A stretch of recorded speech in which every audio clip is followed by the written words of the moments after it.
Hello, bonjour tout le monde. Nous allons laisser arriver un petit peu tout le monde dans la salle, comme d'habitude lors de ASDN. Je vais passer très rapidement en anglais, puisque aujourd'hui, Sources du Numérique sera en anglais, puisque nous avons le plaisir d'accueillir Fred Turner, qui ne parle pas beaucoup notre langue, même s'il a un livre qui paraît actuellement, qui vient de paraître et qui est en français. Donc, bonjour tout le monde. Welcome, Fred. Thanks. Nice to have you with us today. Welcome at ASDN, which is our book club about the digital society, and we've welcomed a lot of different authors in the past years in this club. From fiction writers to non-fiction, from business books to more political books, from philosophers to economists, and we haven't had a lot of communications professors, and especially not a lot of people talking about what you do so well, about culture and about the culture of Silicon Valley, about the mix between culture and technology. So we'll start with a few words from yourself, presenting what brings us together, which is l'usage de l'art, The Burning Man à Facebook, art, technologie et management dans la Silicon Valley, which is, well, you'll present it before. So you're a professor of communication at Stanford, where you are now, I guess? Yep, I am. I'm actually at my house, but yes, I'm about 2 miles from the headquarters of Google. And not far from Palantir, neither. Not far from Palantir either, no. You were before a professor at Harvard, MIT, and you were a journalist before that, if I say so. For 10 years. And you have somewhat of a cult in France because of the two books you wrote previously. The one from counterculture to cyberculture about Stuart Brown, the Woolworth Catalog, and so on, and the roots of digital utopianism, which was, I think, in 2006 or something like that. Yep. And the next one about the democratic surround. Which is not the subject of today. You now have a book which is especially in France and in French, thanks to CF Edition and Hervé Le Cronier, which we say hello to today. And maybe you'll talk about it today, and then we'll have a few questions and discussions about what you bring between this link between art, technology, and management in Silicon Valley. We're very happy to have you here.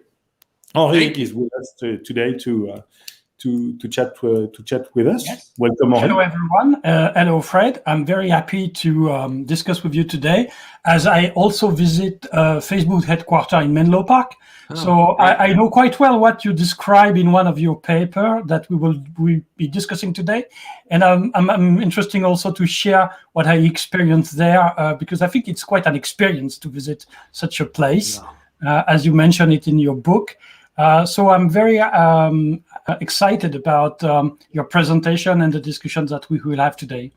Wonderful, thank you. I can't wait to talk with you about your impressions of the Facebook headquarters. I agree, it's a strange and marvelous world. I was very surprised when I saw it. Yeah, my impression was that I was in a movie set. Right. Yes, I thought of it as the Willy Wonka and the Magic Chocolate Factory. But maybe. Yeah. That's impressive. Everybody watching here, you can ask questions in the chat on the side, and I'll take them and bring them to Fred if you have any reactions, questions, interrogations. And Fred, maybe the floor is yours now. To just thank you. Talk about the book. Thank you for having me. I feel so lucky to be in France today, even from California, and to be able to talk with you. We were talking earlier, about how rare it is, I think, in the United States to have audiences and colleagues like you all to think about what is, in America anyways, kind of academic work. And I hope it's valuable and useful for you. I'm going to talk for about 10 or 15 minutes, just give a kind of traditional slideshow as a way of introducing the things that I've been thinking about in this book and in earlier books. And then we can open it up to questions and have a discussion. So Samuel, if you could throw up the first slide. Great, thanks. So first I want to give a very big thank you to C&F Edition and Hervé Lecronier and Nicolas Taffen. They have been publishers that authors dream about, and they have translated all of my books and encouraged me to write new ones, like L'usage de l'art, which we'll talk about in a moment. What I wanted you to see here in this slide is that I've been working for about almost 20 years now, I guess, on a kind of long history of digital media and the culture that it's producing and is a part of. And that history starts during World War II, a little after, and that's that first book, Le Cercle Démocratique. And then the next phase is really about the 1960s to the present, or 1960s to the 90s at least. And that phase, also, I can't pronounce French, that phase really has a big impact today. So I'd be very happy to talk about the 60s as well as the present. And then, thanks again to C&F, I've been working on contemporary Silicon Valley, both with Mary Beth Meehan in a book, Visages de la Silicon Valley, which is a book of images of workers in the Valley and their life stories, and also The Uses of Art, which is about the ways in which companies like Google and Facebook very deliberately use art as a management technology. And so I'm going to focus on the uses of art today, but I'm happy to answer questions about and tie the present of that story back to the work in the earlier books and to the history. Next slide, please. Okay, so when we think about Silicon Valley, we need to acknowledge that it has two sides. This is an image of a worker named Cristobal from Visages de la Silicon Valley that Mary Beth Meehan made. Cristobal is a security guard at Facebook. He makes $21 an hour. And when Mary Beth Meehan went to meet him at his house, she thought she would meet him in the front building, which is a house. And he took her around back to the garden shed where he lives, without water, without toilets. This is a person who works for a contractor at Facebook, one of the largest companies in the world.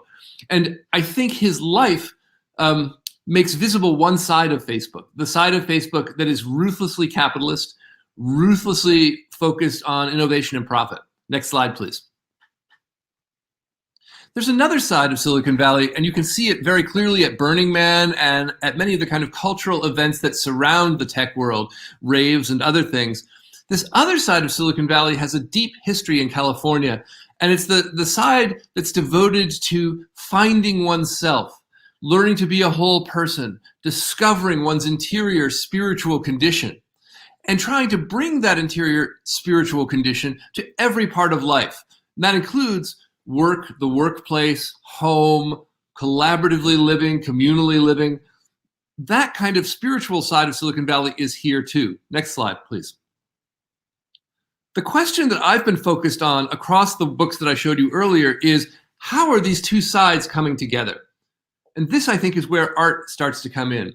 The picture on the cover of the book here is of a group of artists in the desert at Burning Man, pretending to be and making fun of corporate drones, corporate workers, industrial workers in their suits and ties. And they're trying to say, look, no, we're Burning Man, we're much more creative. And I think that the fusion of the seeking of self-formation, the seeking of expressive individuality, and the ruthless pursuit of innovation, technological and economic, is what characterizes the Valley. And art is the bridge between these two sides. Next slide, please. So, two quick stories. The book has 3 essays in it. One essay is about the role of Burning Man, the Burning Man Festival at Google. And I wish I could see you through the screen, because I would be curious how many of you have actually been to Burning Man. So Burning Man is an annual festival, takes place in the desert. It has been canceled during the pandemic, but I'm sure will return. The last time it was held, 75,000 people went to a desert about 10 hours from San Francisco. And there they lived in camps, they lived communally, they built special projects like the art car that you see here. and then they returned home to their lives after a whole series of rituals, which I'm happy to talk about. What I want to flag is that for workers in Silicon Valley who go to Burning Man, and there are many, I mean, Silicon Valley gets very quiet during the week in August when Burning Man takes place. For those workers, building these art projects in the desert is a way to practice the kind of collaboration, the kind of intensity, the kind of personal and engineering skills that they have.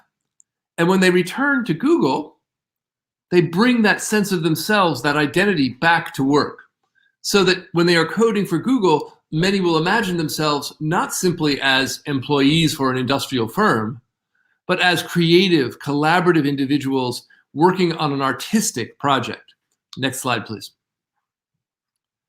So I had done a little work on Burning Man, and this was a number of years ago, and I've gone out to Burning Man 3 times. I don't need to go anymore. I've done my Burning Man time. And I was going to visit a friend in Facebook, and I was going to do a little consulting on the Oculus project, which is a virtual reality project. And I walked into the building, the main headquarters at Facebook in Menlo Park, and I saw something that just blew my mind. And I took a picture of it, and you see it here. This is where you enter the building, and you have to sign in. You see the little iPads there. You have to sign in, and when you sign away your rights to report anything that you see. So you have to say, I agree, I will not report to anyone else what I see here. It's a special sacred place. Now, what got me laughing was that you see these posters. These posters are made by people at Facebook, and they say things like, be open. Now, I mean, this strikes me as Facebook's mission in a nutshell. Encourage you to be as open as possible, to express constantly, to produce material for the system, for Facebook, while at the same time demanding legally on those iPads that you not speak of what they produce. It's a radically unequal relationship. And it's, again, the posters are mediating between your desire to express yourself and the company's desire to capture that expression and monetize it. A couple other things to notice. We'll talk about the posters a lot in a moment, but you can see that they are kind of bold, and they are done by a design group, the Analog Research Laboratory inside Facebook, that makes posters to move and post all around the company. Next slide, please. All right, something else really surprised me inside Facebook. These are a series of posters made by the Analog Research Group and Analog Research Laboratory. And the Analog Research Laboratory is one of 2 art groups inside the company. One makes posters, the other brings in visiting artists. This is the postering group. What I want you to notice are the things that are in the posters. Silence equals death. That is the emblem of ACT UP, the anti-AIDS campaign from the 1980s and 1990s. We see a giant picture of the Earth from outer space, the emblem of the Whole Earth Catalog, the classic 60s publication that was the subject of my book on the 60s. We see Buffy St. Marie, a Native American singer. We see We Shall Overcome, the classic civil rights saying. My question for you is, why would Facebook invoke the legacy of the 1960s, of these expressive social movements, when in fact it is a large corporation devoted to harnessing and monetizing expression? And I think that's the answer right there.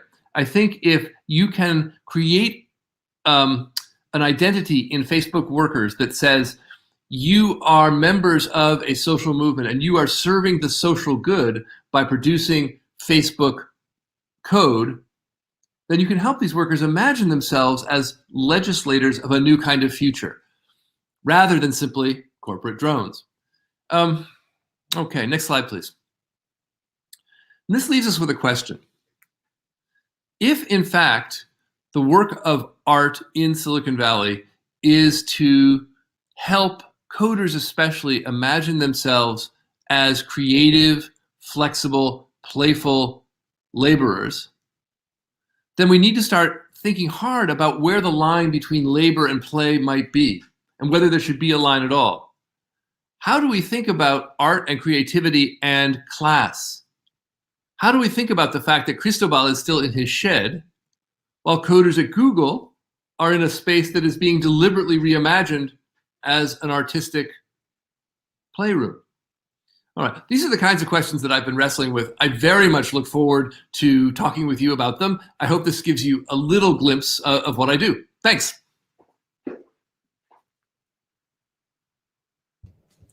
Thank you very much for this introduction, Fred. My pleasure. Henri, une question ou shall yes, I have 3 or 4 questions. You are focusing on Silicon Valley technical companies, and I was just wondering, as you know so well the Silicon Valley, if you've seen any differences between the first generation, I mean, companies such as HP or Intel, did they at the time leverage art as the 2 companies that you are studying in your books? Or and have you seen also some same type of usage of art within Apple, which I think it's slightly different? Very different, yeah. And well, that would be my first question about. It's a wonderful question. Thank you. So the first generation of Silicon Valley firms like HP, Intel, and I would say that Apple is a second or third generation firm, but same idea. Those folks were all business, and they came out of a Silicon Valley that was very oriented around defense industry production in the 1960s, and they were about technology, and they were not about art. However, inside the firm, there were individual coders who were interested in art and interested especially in the San Francisco art scene. And they began to bring those things in a little bit. Where this happened most directly was Xerox PARC in the early 1970s. They actually began to have an annual art competition. Apple is very interesting. Apple has been incredibly strategic about harnessing artwork all the way along. And even in the very earliest days, they had artists design their logo. They had the famous Apple logo. They did sketches of Isaac Newton with an apple falling on his head. But for Apple, art has always been something I think that's been seen as part of marketing. Ironically, some of Apple's most senior employees are some of San Francisco's most important art collectors, which I find fascinating. And they collect very traditional art. They collect painting. It's fascinating. Other companies, and this is also super interesting to me already, companies like banks and stock firms, finance companies in New York, also collect art, but they do it very differently. For those folks, collecting art means collecting paintings on the walls or sculptures, maybe putting them in public locations, serving the public, and also at the same time keeping them as an investment, keeping them so that they can sell them later and make money. In Silicon Valley, and especially at Facebook, as you know, much of the art is actually painted onto the walls and is not there to be collected and sold later. It can't be. It's on the wall. Instead, it's there to encourage the workers to imagine themselves as expressive individuals. And I think this is the second or third generation story. The companies like Facebook, like Google, the search companies, the social media companies that come along starting around 2004 or 5, those companies are staffed by people devoted to merging expressive individualism and the search for profit. Okay. And what about, I would say, not Silicon Valley technical companies, such as from Seattle, I mean, Microsoft or Amazon. Have you seen any action in the art field, or are they using it? Zero. It's zero. It's so interesting. I sometimes think that Amazon is in fact a cult of ants or bees. I mean, as far as I can tell, Amazon is building an insect world in which everyone moves precisely together, coordinated by invisible technologies. Microsoft at this point is a very large, thoughtful, strange company. Microsoft is interesting because I haven't seen art there, but I have seen a very strong commitment to social research. And this is something that I think might be a little bit different than other firms. Microsoft has research organizations scattered across the United States and the globe devoted to understanding the social impact of what they do. And that, I think, is a little bit different. Okay. So would you say that the two companies you are studying in these books are transforming art into a managerial function? Oh, I think so, definitely, yes. But not cynically necessarily. Well, maybe a little cynically at Facebook, but more.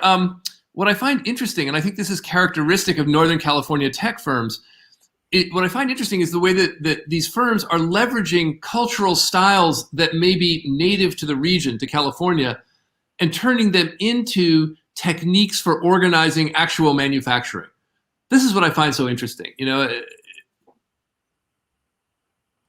Okay. What struck me when I had the chance 4 years ago to visit Facebook headquarters that you describe a lot in your second paper in the book, what struck me the most is that it was a flat building. Yes. With a garden on it. And it was not a vertical building as the tower was years ago transformed into buildings. Right. And it's only when I read your book that I realized it was not vertical at all. No. It was horizontal. And I didn't understand because you don't talk about on the roof and the garden. No, I do. And so do you find any significance to that garden being on top of this building? Oh, very definitely. Yeah. So this is so important. Thank you for raising that. And I wish I had written about the architecture and the garden especially. So underneath a lot of Silicon Valley ideology, I think, is a much deeper, older American story. And it's a story in which we are, it's a Puritan story. It's an early American story from the 1600s in which we are supposed to be people who have been selected by God to go to heaven or not. And how we do our work here on earth in the garden that God has made for us shapes our understanding of whether we're going to heaven or not. So if I get wealthy here, God has probably selected me to go to heaven.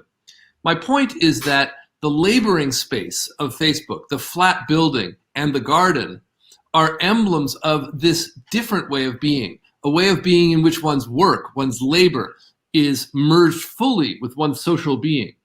We collaborate as individuals on a leveled playing field. We collaborate together and our excellence will show, and literally the eye of heaven is upon us, watching to see if we will become the kinds of people that God loves. And so it sounds strange perhaps to bring the 17th century and Puritanism into the discussion of Silicon Valley, but I very much think it's there. The piece that I found most interesting, Henri, and you probably saw this too, is Mark Zuckerberg's office. Mark Zuckerberg's office is a glass cube in the middle of an open plan floor space. And, at first I think to myself, oh God, who would ever want to be watched like that? But then I started thinking to myself, what a way to control the room, because you never know if he's watching you. And you always know, it's like being in a beehive. You always know who the queen bee is. They're there. And it's a panoptic design. Definitely, very much a panoptic design. Yeah, in which the illusion is that you're watching him, but the power is quite the other. And that's Facebook's business model. Precisely that. And what struck me the most when I was walking this huge building was that I have the impression that no one is working there. Really,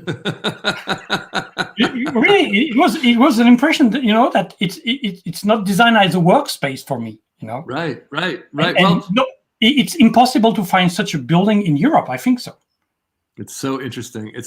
Yes, so I think that you'll see the same thing in Google too. The Google campus is very similar. In both places, there's a lot of effort made to make it look like a social world, not a business world, not a work world. And my sense is that that's a key feature of their business model. Facebook itself online is meant to be a world that looks like you and your friends with the help of some nice people in Menlo Park. Yeah, so you're just having your social life. When in fact, the Facebook interface is a factory system designed to take your social interaction, measure it, map it, monetize it, and resell it to other firms. And I think so the illusion that you're just doing your social life is offered to you as a satisfying answer to the dilemmas posed by the counterculture, but is in fact a key source of profit for the firm. Mm-hmm. Okay. And about the experience of Burning Man that you describe, which is incorporated in Google's culture. I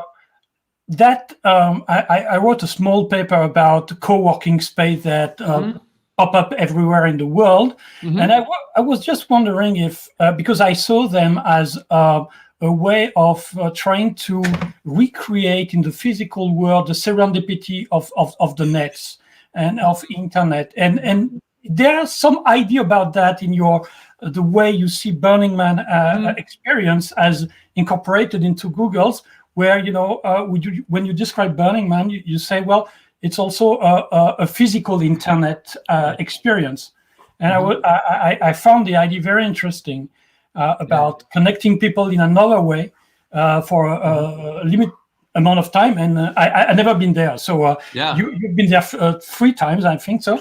Yeah, 3 times. Yep. And I think you're right. And I think there's so my first co-working space that I ever worked in was actually in Paris, and so I loved it. And I think you're right that there is a new logic of serendipitous collaboration that we see designed inside companies like Google. They literally design offices so that you will bump into other people. Facebook, same way. But we also see it in WeWork kinds of spaces and at Burning Man. The one thing that I would say is different about Burning Man from the WeWork space or the collaborative space is that Burning Man is a semi-religious experience and designed to be that. And so Burning Man actually works to legitimate and make beautiful and meaningful and spiritual the new form of labor that you see in the collaborative workspace. When you go to Burning Man, you're on a desert, it's really hot, you're wearing a costume, it's theater at scale, it's beautiful, it's strange, it's difficult, and all the people that you're seeing are people that you will likely see again in the outside world, but they are not themselves. I had the experience of riding around my first time out with a naked man wearing a small little loincloth on his waist. Very fun, great. I get back home. It turns out he's a senior executive at Pixar. Okay. I went with another person and we drove around in an art car. He turns out to be the lead on the Siri project at Apple. So, the worlds are like this. What's different is that at Burning Man, you are not only experiencing productive serendipity, you are experiencing that in a condition that is already marked as spiritual. Okay. So Nicolas has designed co-working spaces in Paris. Ooh, cool. Yeah. I've tried to. I'm a spiritual leader after all. What was, I think, interesting in your book, which is in 2 parts, with first Google and Burning Man, and then Facebook with the digital analog research lab and so on, is the difference between these 2 cultures. It's like in Google, it's very spiritual, and it's an individual quest that goes out of the company. You go to Burning Man, and then you come back having done some kind of spiritual experience, bringing back this same culture. And there's also a very strong culture about commons, about a common experience and building commons and collaborate freely and things like that. And what struck me is the contrast with the Facebook culture, where it's mainly inside the headquarters, inside the office, and it's all over you, and it's not inside your own experience. And do you think it's a very different managerial culture, or is it part of a different culture inside the companies?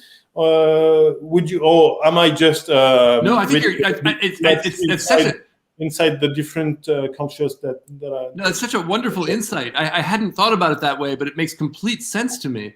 And I think one of the differences that's important is the difference between search in Google and social media in Facebook. Search in many ways is a process devoted to reaching outward, finding things out in the world and bringing them back in. Facebook and the social media model is about drawing people's social worlds into your space, capturing it, and making it look as if your space is the whole of the social world. And I know that was my experience inside the headquarters building with all the posters around and the different kinds of art painted on the wall. It felt like I was sort of in a kind of city. in which I could see all different kinds of people around me. And I think you're exactly right. Facebook is very much about taking it inside the company. Mark Zuckerberg is famous for punishing people who tell stories from the company outside in the world. And that would never happen at Google, as far as I know. Google's very open.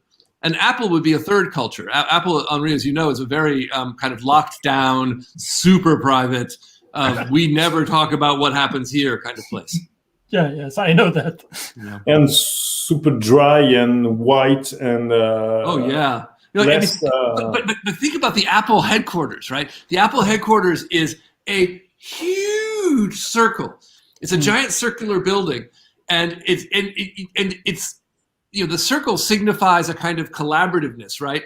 But don't let that trick you. It's impossible to get into. A circle is that in the 18th century and the 15th century, fortresses had points and towers. Today, fortresses consist of circles in which some people are admitted and others are not. And Apple is the ultimate circle. Let me also say the Apple headquarters is bigger than anything I could have imagined. It's like a spaceship landing on, you know, 4 or 5 or 6 blocks. Yeah, Yes. it makes me think about Dave Eggers' book about the circle, and which was mainly about Silicon Valley culture, and also about the headquarters and this fake culture, which is really impressive. Yeah, but Nicholas, I love the idea of the inside-outside way that you framed that. I think that's a really important idea and neat. Yeah, I like that a lot. Yeah, and the individual quest, and also the idea of common grounds.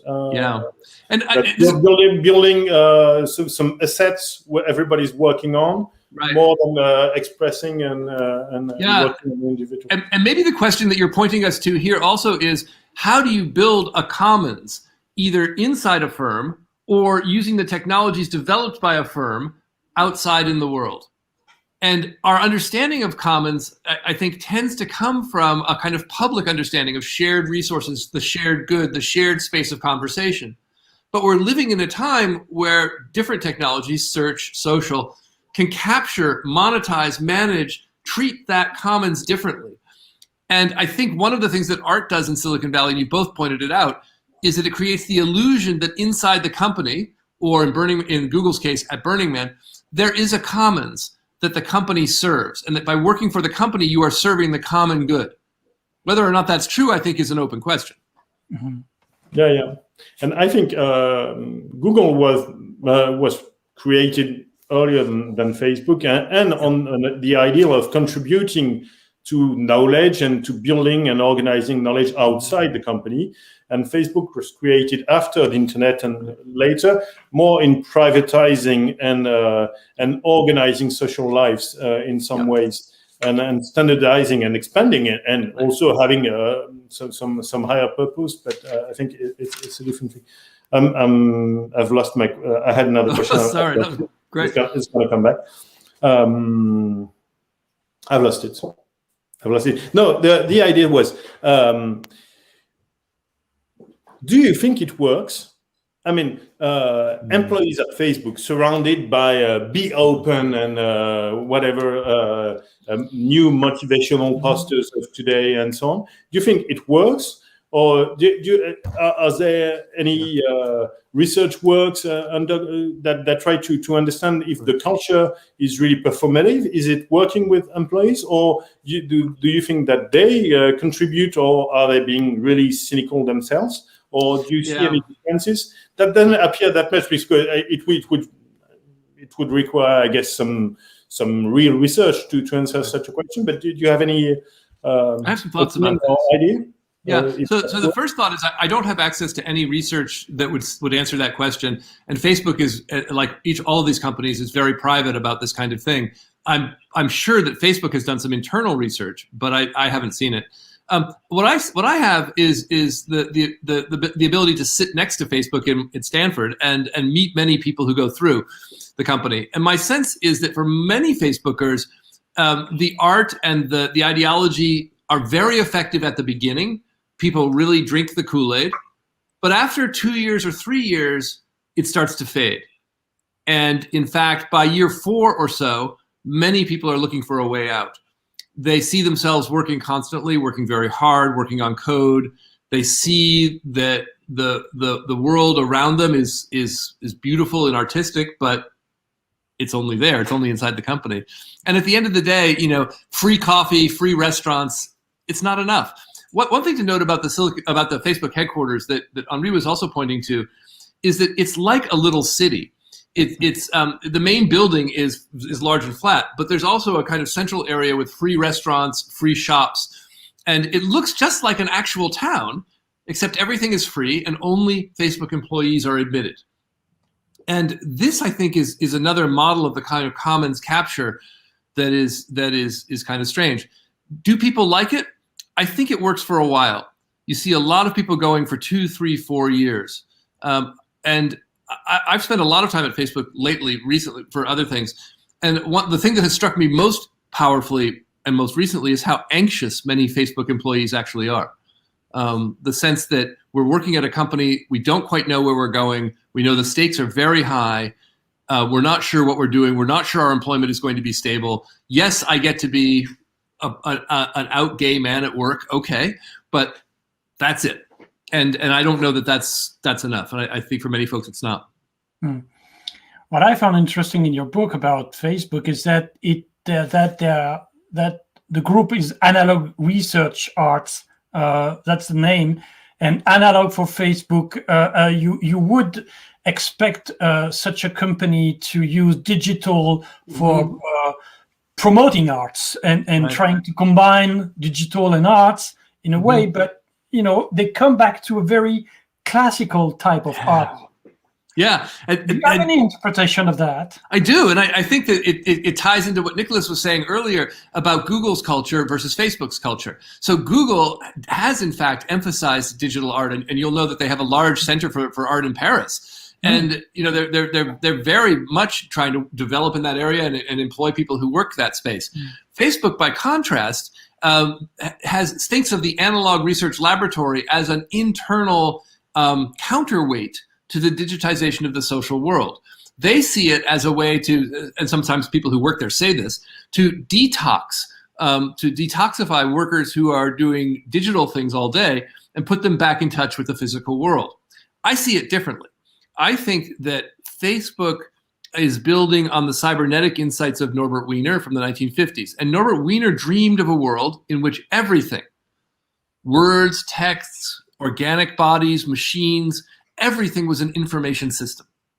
And if you could turn things into information properly, Wiener thought, you could then create feedback systems between all the parts. You could interlink everything using digital technologies.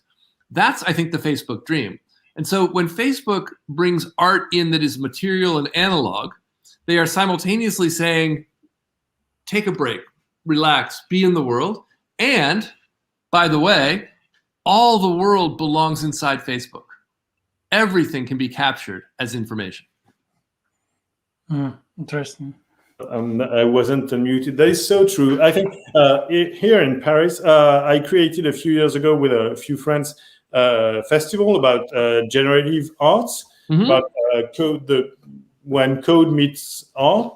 Yeah, wow. And we had a lot of discussions with people from Google, from the Google Cultural Center in Paris, who work on generative art and so on, using code to create art. Yep. And we never could really discuss with Facebook. They weren't interested in that, not at all. They were like, they didn't see the point. But when you go inside Facebook headquarters, even in Paris, you have some analog art forms that look a lot generative things, but in wood, in paper, in some things like that, that look like fractals, generative form that could have been done with code. Right. And it's exactly what you describe in some way, this difference between we work on the subjects, we contribute to code, we contribute to producing things with code, and the other way, we think that code will in the end rule if we get it inside. If we get it right, yes. And we also believe, along with Norbert Wiener, that at the end of the day, wood and plastic, those are just code patterns solidified into objects for the moment.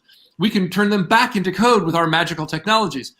Nicholas, you pointed to one other thing that I think is really important, and I think your idea of the inside-outside is super generative. I'm struck that Google not only wants to be playful with digital art, but they want to bring art outside the company into the public space. And that's not something Facebook's interested in at all until very recently. I've been talking with Tina Vaz, who is the head of the Facebook Arts program writ large, and she's actually developing some new public art projects. But they're quite new, and they're a very small part of the Facebook Arts enterprise. Google, I think, has been much more aggressive about bringing art into the world and seeing that as part of their mission. Okay. Very true. I'm gonna see if we have any questions. I think we have a lot of. We have some questions. Great. I can't see people. Thank you. Hervé Le Cronier. And we had a question about the woke culture. Mm-hmm. If it had an impact on the Silicon Valley. Mm-hmm. Well, I don't know exactly. Yeah, I can break this down. Yeah, I can break this down. So I think when we say woke culture, I think we mean a couple different things all at one time. We mean the racial reckoning that we're having in the United States, which is a long-standing, extraordinarily difficult, really important conversation. We're having another reckoning around the relationships of men and women and sexuality more generally. What ranges of sexuality will we tolerate in the public space? How will we embrace people who are different? Will we go there? We're also, I think, struggling with a new modality of power. And the new modality of power is the power to broadcast, to tell secret things instantly at scale. So that when you call someone out for doing something bad, a racist action, a misogynist action, perhaps sexual harassment, something like that, they may never have to avail themselves of the court process and use the court system. They will have already been tried in the court of public opinion. So Silicon Valley has relationships to each of these elements. Racially, Silicon Valley is actually quite diverse if you just do it on ethnicity, but it's very class divided. And so the class tensions and the racial tensions intersect. And that's just something no one's figured out, and it's acute here as it is elsewhere in the United States.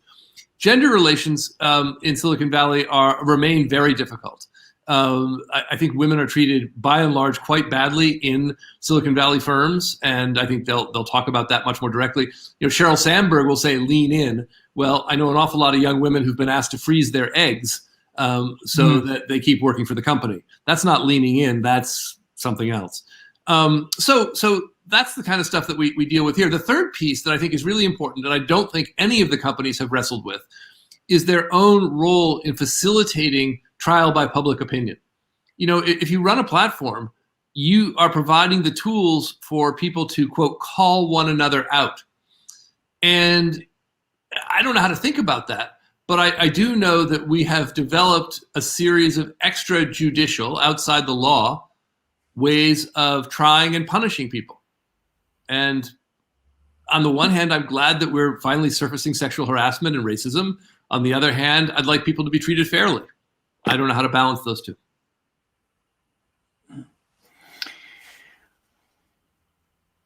That's a good question. Henri, any? No, I was just thinking about what you are saying about sexuality in art, and it's not very visible. I have no remembrance at the Facebook building seeing some things, some arts about this. And you mentioned at the beginning Puritanism of the American society, and well, it's a very special place, I would say, but in the same time, it's very conventional art. Yeah, yes, it is.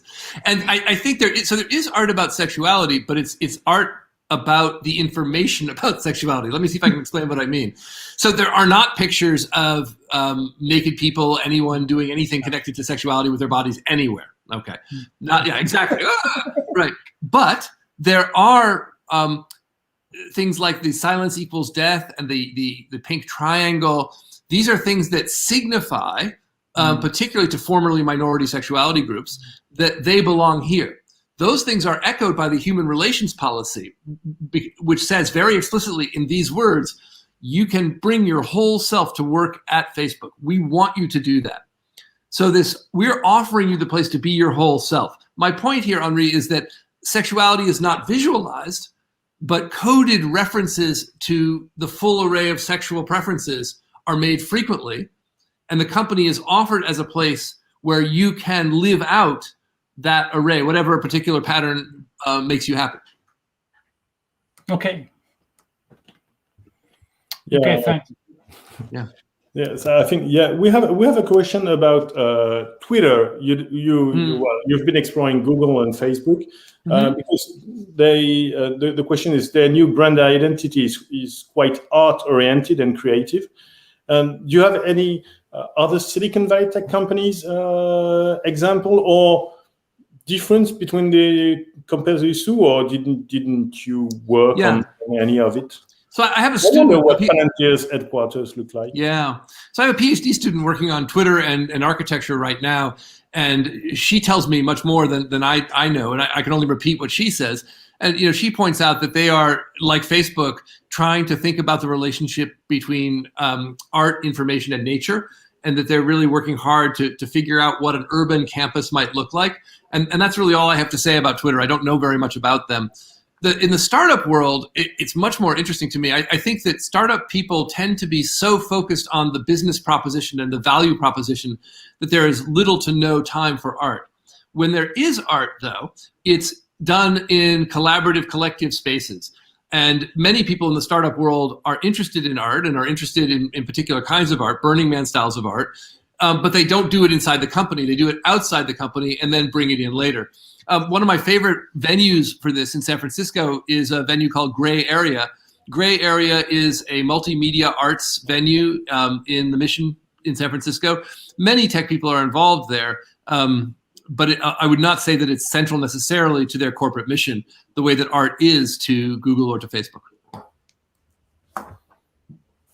Yeah, it's pretty interesting. And there's also a new intersection between technology and art, which is very high, and people are talking about a lot today, which are NFTs and new art forms produced. And I think in Europe, many people have discovered the link between technology and art this way, in some way.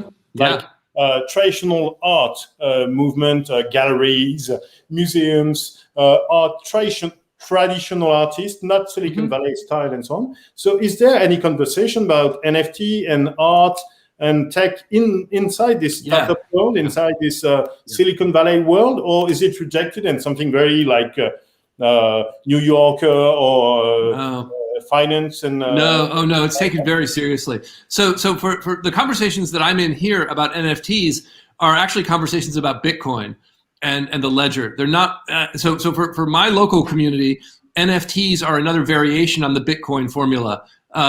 So that's the piece that interests them.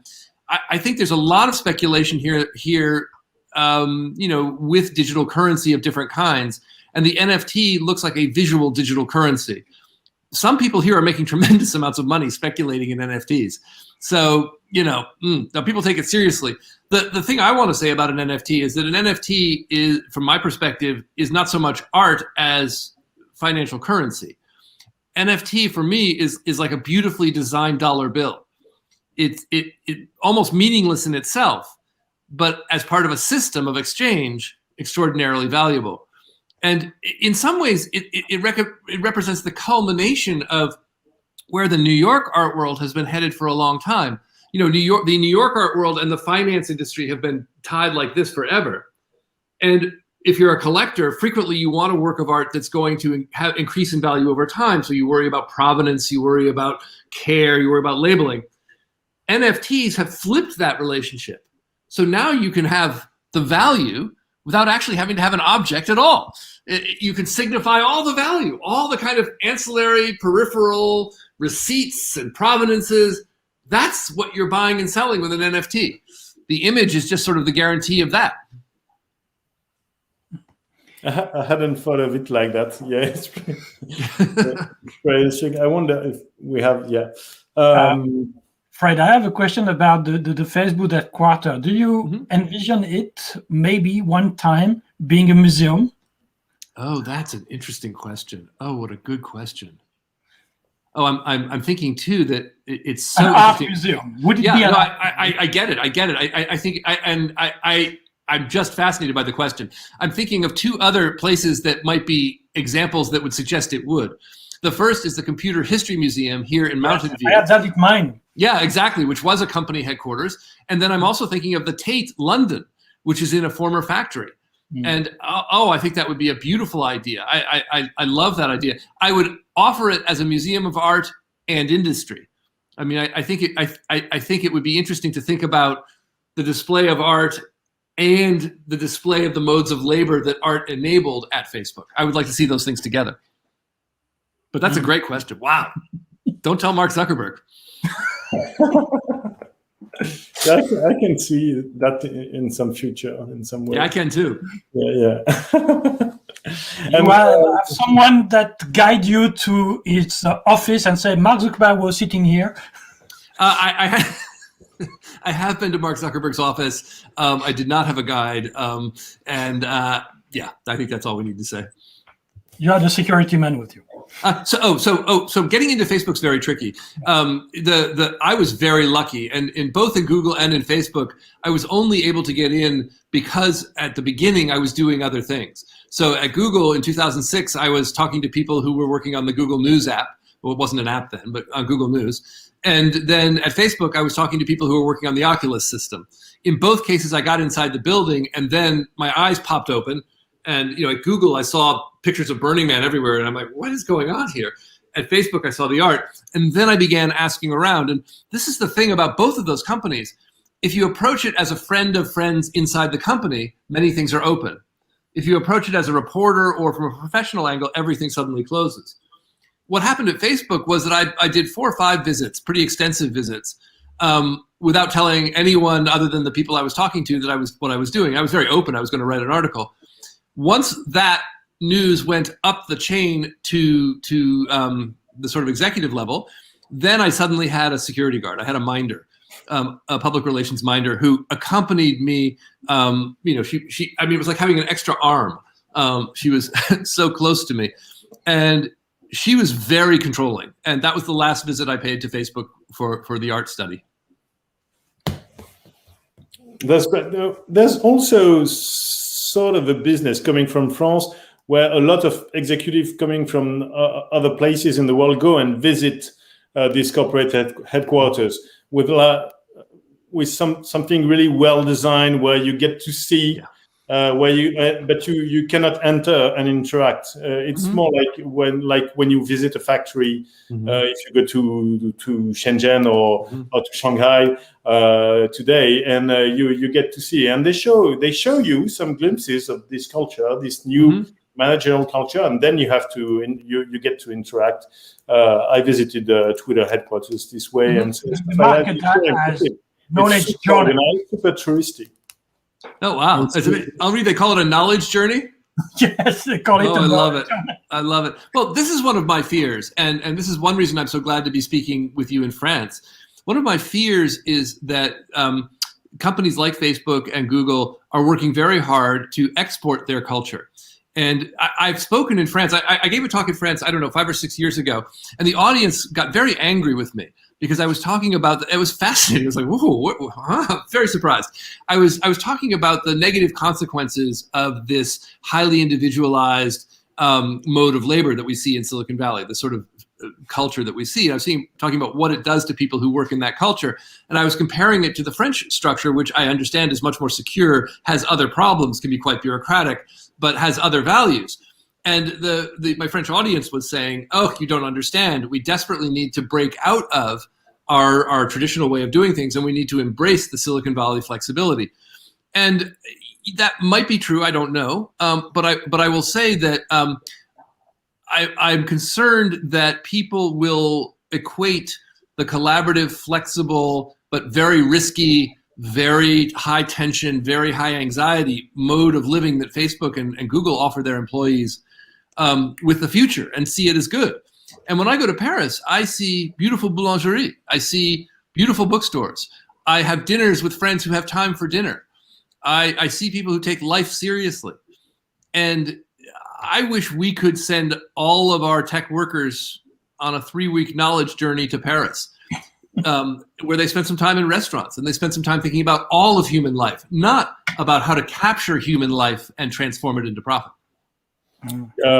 Some space to offer. Romanticize too much. Yeah, I probably do. I probably do romanticize too much. I recognize, just in the way that some French folks might romanticize California. Yeah. I guess so. But we have some.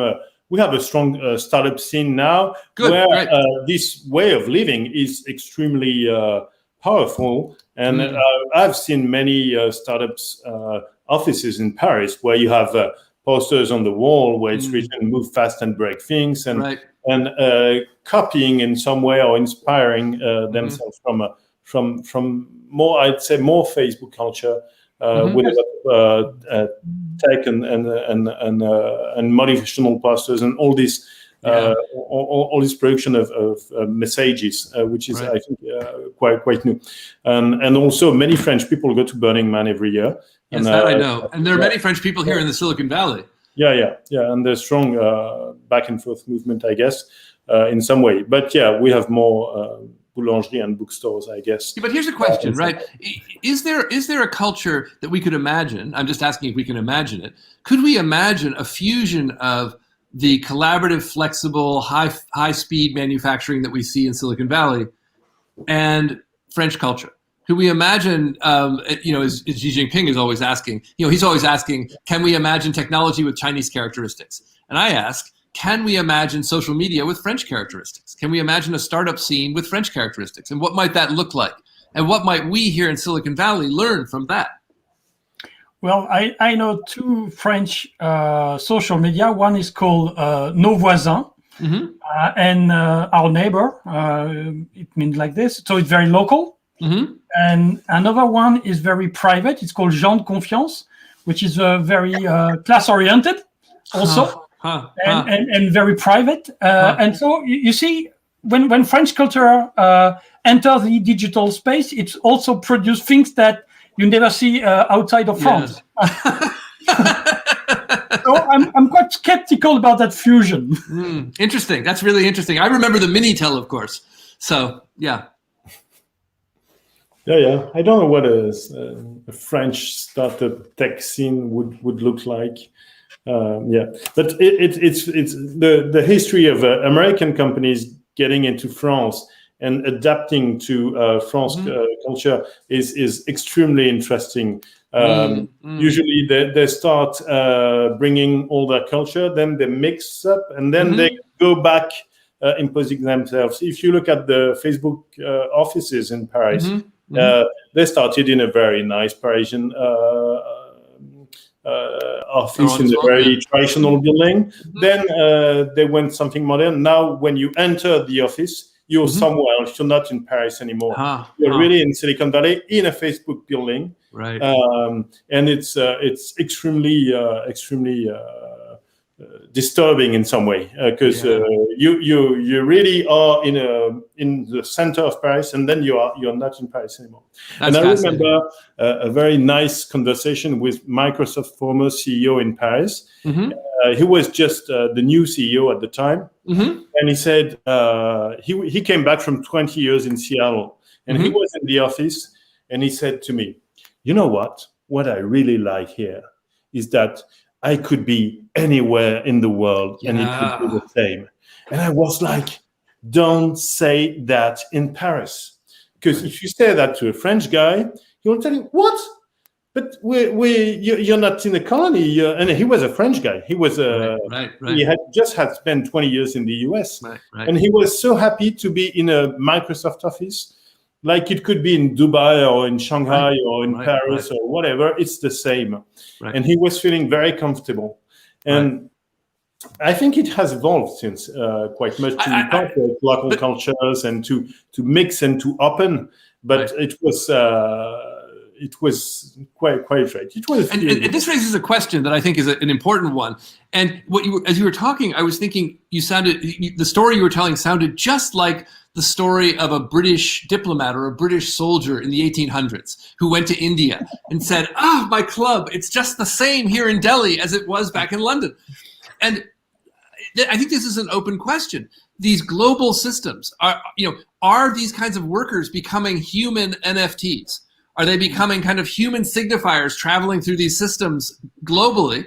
And if they are, are we getting a world that is a world of colonizers, or are we simply getting another culture that happens to live alongside local worlds? And I don't know the answer to that. My sense is that Facebook is a colonizer culture. I see Facebook as a social mining operation. Google, I'm less sure about, but Facebook, I think, is a social mining operation. I'd say Google and Microsoft open up and have local collaborations and have more open culture in some way, and less close and less. Maybe colonial is a tough word, but maybe in some maybe, yeah. But it's an interesting question, right? If there's a new kind of colonialism in process or in progress, how might we recognize that, especially when it's so much fun? Yeah, you're right. Yeah, I agree. Do we have any more questions in the chat, or? Yeah, there are two questions that look a little bit more together about your previous work and with the cultural references of the 70s and the hippie movement, and so on. And they say, what if they don't attract young generations anymore, and coders and workers? And are there new cultural inspirations emerging? Or do you think that this new culture of Burning Man and so on maybe is a new way to produce a culture that attracts new generations? Yeah. So I think that the things that attract the current generation are built on the back of the Whole Earth Catalog and the Burning Man cultures. They're different, but they're built on the back of those things. So in the 60s, 70s, 80s, 90s, first in the communes and later at Burning Man, there was a culture of self-expression and a culture of especially sexual self-expression, drug expression, new kinds of collaborative communal living. When I spend time among tech workers in San Francisco especially, I see that among many of the most elite tech workers, whether their politics are on the left or the right, a lot of experimentation with different lifestyles, polyamorous living, microdosing LSD. And what I see is a kind of integration of some of the ideals from the 60s and from Burning Man into new ways of living and new patterns. They might not know the history, right? They might not know that microdosing has a history in the 60s and then actually in the 50s, well, in the early 60s. And that it's the theory of kind of transforming oneself through LSD or other technologies is a countercultural idea. They may not know that, but they will absolutely participate in microdosing for the purpose of improving their performance at work. So what I think we see now is a fusion, a continuing fusion of the ideals of the 60s and of Burning Man into the new production modalities of the tech world today. Wow. That's no, yeah. I can't say much after that. That's really interesting. And there's a final question, and maybe we should finish after that. That asks where are the companies like IBM or Xerox that initiated this move between art and technology in the 70s? Have they moved away from it? I'd say IBM, to just maybe complement. IBM had a very strong design culture also, and creative design, with working with the Charles and Ray Eames and so on. And that is still in some way, I think, active today. Or do you have any interest in it, or do you follow it, or is it still active? Did they move away? I think Xerox is. Yeah, I think a couple of questions. I think with both Xerox and IBM, I'm much more familiar with their innovations in earlier decades, and they were incredibly innovative in earlier decades. I don't associate them with design innovation today. You know, the kind of design innovation that I think we see today that is reminiscent of the style of IBM in the 60s is at Apple. And Apple pays that kind of attention to design. The difference, though, that I think is especially interesting is that IBM in the 60s had a sort of accidentally coherent design style connected to the Eames especially. Apple is not accidental about anything. Apple is very intentionally building a coherent designscape. Started with Steve Jobs, has continued since, and the Apple style is both a style and a brand, in a way that the IBM style, I think, was first a style and then accidentally a brand. But I don't see other firms doing that today, the way that Apple is. That would be Nice. But it's a great question. I think more generally, Nicholas, that design is a modality of power today. And as digital technologies travel everywhere, design is how you do power. It's one of the ways you do power. You get me to purchase your iPhone and get me integrated into your system. You design an interface that allows me to play well with others and express myself, but then turn my expression into something that I can map and monetize. Design, I think, is one of the techniques by which technocratic rule literally takes place. And so I would love to see more scholars of design in the world. Trying to train them here. I think that there's very strong in Paris discussion between political discussion about design, which is very French because very political, and about the responsibility of the designer and so on, which is coming also, I think, which is very active in the US. Mixed. I mean, at some parts of the U.S. it is. So I've been involved in design discussions here, and I find that when I'm on the East Coast, when I'm at Yale or something, the politics of design piece is much more salient.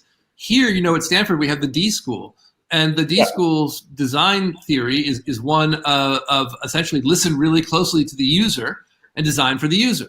It's radically apolitical, or that is to say, it claims that serving the user is an act of politics, and I don't know. I completely agree. It's some sort of tyranny of the user.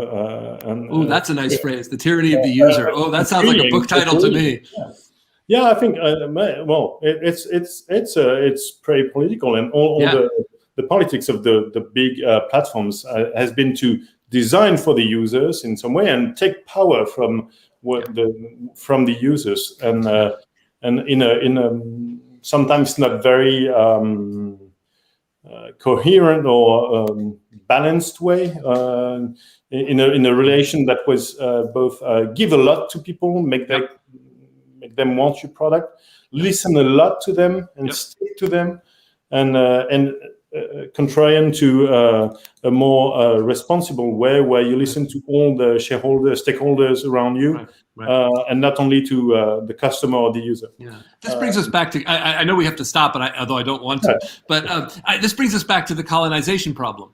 In the old days, colonial labor was a miserable condition. Who would have wanted to toil in the fields for British overseers? But today, I offer myself willingly, happily, to Facebook so that I can see my friends and my hobby partners and my family. I offer my life to them, and they make me happy, even as I do work for them. And this is what I meant. I was joking earlier about what do we do if the colonies are so much fun. But this is actually the challenge. It is the fact that they have paid attention to me as a user, found what I need most to do as a person, and then offered me a bounded opportunity in which to do it. Yeah, that's the art of management at Facebook. Yeah. So some would say that I don't offer fully myself to Facebook. It's some transactional relation in some ways, not completely. And I manage some stuff that I give to Facebook, but most of it I don't even know that I'm giving them. That's right. That's a problem. And the idea is, can we give power back to the users to help them manage what they give to platforms? And I think it's a very strong idea here in France in the political debate, which is interesting. I think, we had a fantastic conversation. Henri, I don't know if you have any last word. I would really thank Fred for taking time to discuss with us about this book, and I recommend everyone to read it, and hope to meet you once, maybe when you come to France next. I can't wait. I mean, I have my favorite discussions are always in France, and so I just need to get back on those planes when they start flying again. Yeah, we'd love to. Well, you'll be welcome whenever it is possible. Thank you. This is wonderful. Thank you. 27, something like that. Yeah, exactly. No, thank you so much for having me, and thank you to CNF Editions for making it possible for me to publish in France. I feel so lucky to be in this conversation. I really appreciate it. Yeah. Okay, thank you. Thank you. Merci beaucoup, Fred Turner. Donc, on ne peut que vous recommander ce livre paru chez CEF Éditions, qu'on remercie infiniment pour ce travail d'édition qui est superbe, et les précédents livres de Fred Turner qui sont également bien traduits et édités en français chez CEF Éditions. Rendez-vous dans un mois pour une discussion féminines, moins masculines autour de la table, a priori, pour un prochain ASDN où nous parlerons de femmes. Thank you very much, de femmes et de technologie, pardon. De femmes dans la technologie, j'ai plus le titre exactement du livre sous les yeux. Thank you very much, Fred, for the time. My pleasure. Thank you. Au revoir. That's my other French word, but thank you so much for having me. Bye-bye. Thank you very much. Bye-bye.